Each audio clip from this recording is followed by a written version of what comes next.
regarding the sharing of the 190 billion shillings among the 47 counties. And tonight in studio is the chair of the Devolved Government Committee, Kipchumba Murkomen, also Elgeyo Marakwet, Senator, to discuss more and to delve into issues as we have been doing every Saturday here on Citizen Weekend, to delve into issues devolution. Thank you so much for your time tonight. Thank you. Now, this week, MPs put Treasury on the spot over what they say was scaling down on revenue allocated to counties. Your views on this? Are we off to a bit of a tricky start? The communication involved, the fact that MPs are now saying that indeed the National Treasury needed to be in the Committee on Revenue Allocation needed to be in consultation with Parliament before making decisions on such matters. Well, I think I agree with my colleagues at the National Assembly that consultation should have been there. But also, you know, we have to remember that this is the beginning. So people are beginning to, are starting to get used to what devolution is all about, and especially the question of resources. And remember that they had reduced the allocation, total allocation, to about 154 billion, and plus the other grants, it comes to 198. I think it was important that the executive intervened. You know, there is a struggle here. On one hand, you will find that in the promises of Jubilee government, a huge amount of money was, you know, the promises were made by the national government. However, most of those promises have to be implemented through county government. So that allocation needed to be correct, and I must appreciate the Deputy President for actually coming in between.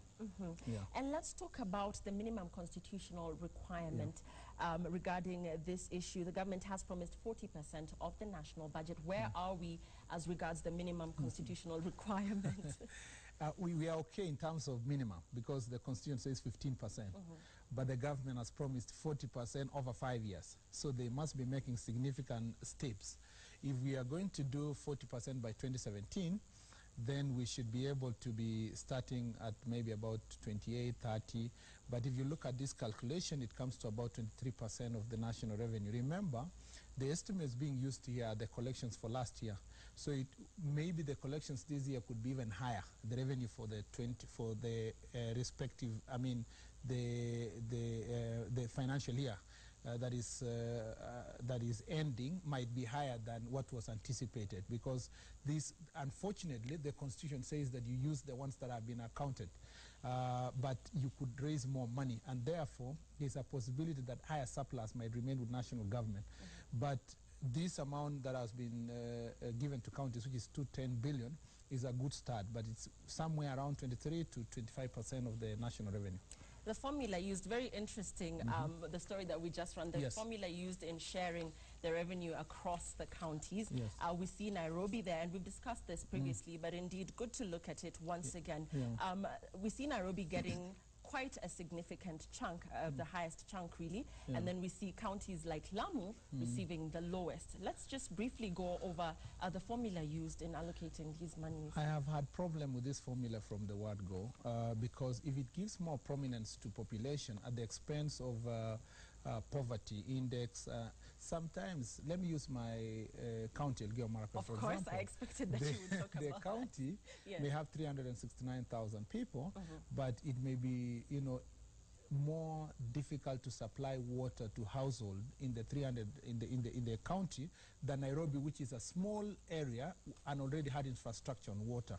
So for me, I would be more instead of just looking at the population of a particular area, I would be more happier if we looked at costing of a function, so that the resources, I mean, health services in Nairobi, of course, would require more people. You need better, more resources, because the population for health services is needed here. But if you go to a county like, say, Mandera, you realize that it may be difficult to get even any meaningful hospital, and the people are working. So the thing should have been based on costing of functions. The other thing is statistics. In this system, now going forward, the accuracy of statistics is very important. I don't want to cast in aspersions on the census that was done or any other, but going forward, we have always to verify when you talk about poverty index in a particular county, in a particular area, it must really be verified, because if you go to a place like Baringo County, it would have been, you know, the county everybody imagines that because the former president came from there.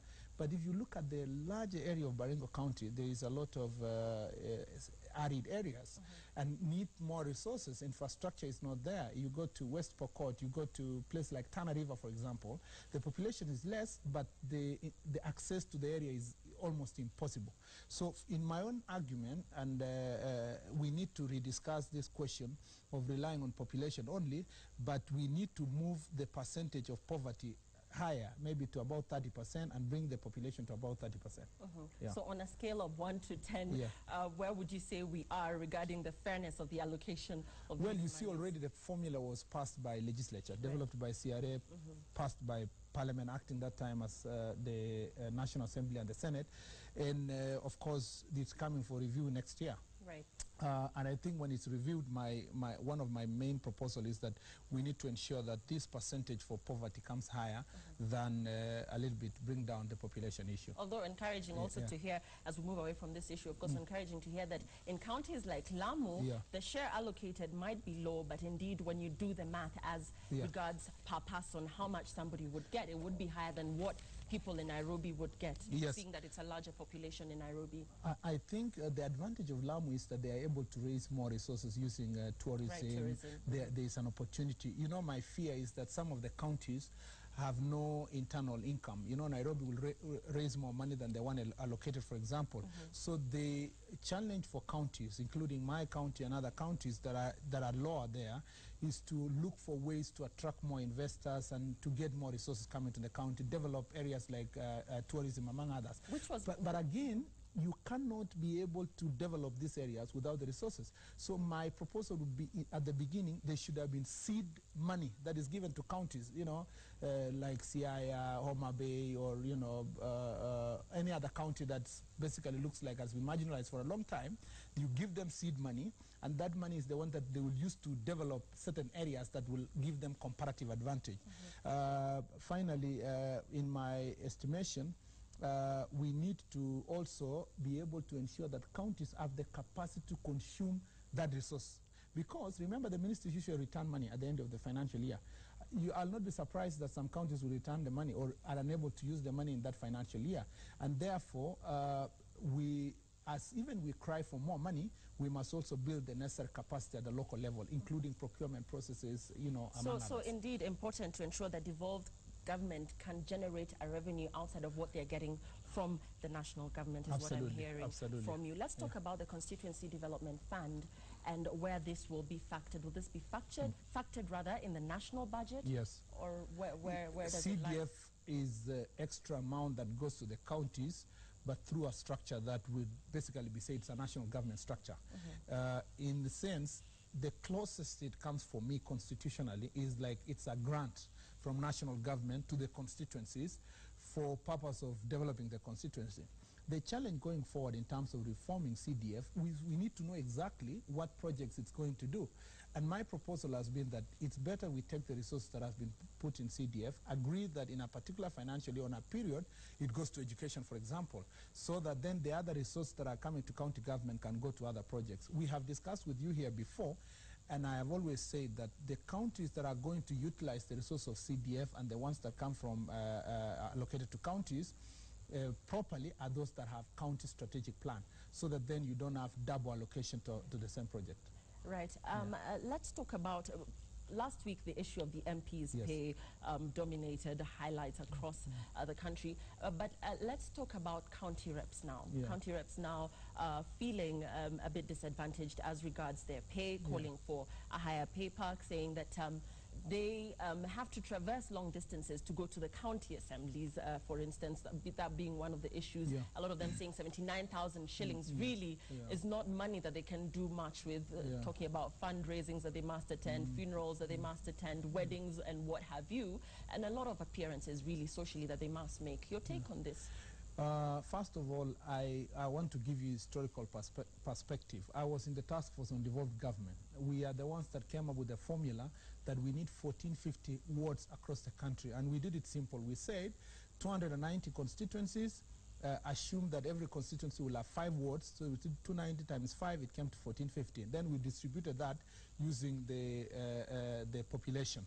And so IEBC adopted exactly what we proposed in the task force. Now, the objective that time we had discussed was that you needed county assembly members to attract county assembly members who are professional enough to be able to support devolution by checking the county executive, by passing county plans, by looking at budgets, the capacity to do that. And to be able to do that, you need to pay them well. Remember the story of former councillors where chairmen of county councils used to pack them in a matatu and take them to a particular hotel, bring them to vote because it was easy to manipulate them because they were earning very little amount of money. Now, I found myself in, I was really shocked that what the take home is about 60,000. The Salaries and Remuneration Commission even forgot that they are not councillors. They thought that these people will just be sitting there home like former councillors. If you go to a place like large counties, some county assembly members come from almost 200 kilometers away from county headquarters, so they deserve county house allowances, among others. Really, I so think all of you, there is, and I'm really sorry about this, that the media, once we talk about salaries of elected people, everybody is up in arms. Of course, but the question, as we wind up, the question of the county assembly members the question of first fulfilling your mandate before calling for pay packs, of course, keeps constantly coming up. But as we wind up, very briefly from you, a viewer here asking, and this question coming in a lot tonight, the difference between decentralization and devolution. And I believe that earlier on we had spoken and you had said that the national government and the county government as well should not usurp the role of the other, should not dictate to the other. But we're beginning to see a trend that suggests that one may have the upper hand, so to speak. Let's just briefly talk about that and answer this viewer who is very concerned because he's talking about issues that have transpired this week that he says could indicate that there's a bit of confusion between those two words. Decentralization is the bigger word. It's about, moving management of resource from one center to the local level. But there are various forms of decentralization. One of them is devolution. The other is delegation. Delegation is what we have exercised for a long time using provincial administration. So you have these two forms of decentralization working together. There are even 3 when you talk about privatization and so forth. Now, as of now, we have devolved, creating other entities of law to the counties, but we still use decentralization in the sense that the national government still uses county commissions, constituencies, and wards to take their services to the local level. Even at the County Government Act says that you decentralize further by county government having management at their constituency, which they call sub-county, and the wards, and then to the local level, which they will legislate at their local level. So decentralization is the bigger word, but devolution is a form of decentralization, and delegation is a form of decentralization. Right. Thank you very much for your time. Indeed, quite an informative session with you, as always. I thank you for your time. Kipchumba Murkomen, Chair of the Devolved Government Committee, talking matters devolution, answering some of your questions tonight. Thank you very much for your time. Let's take a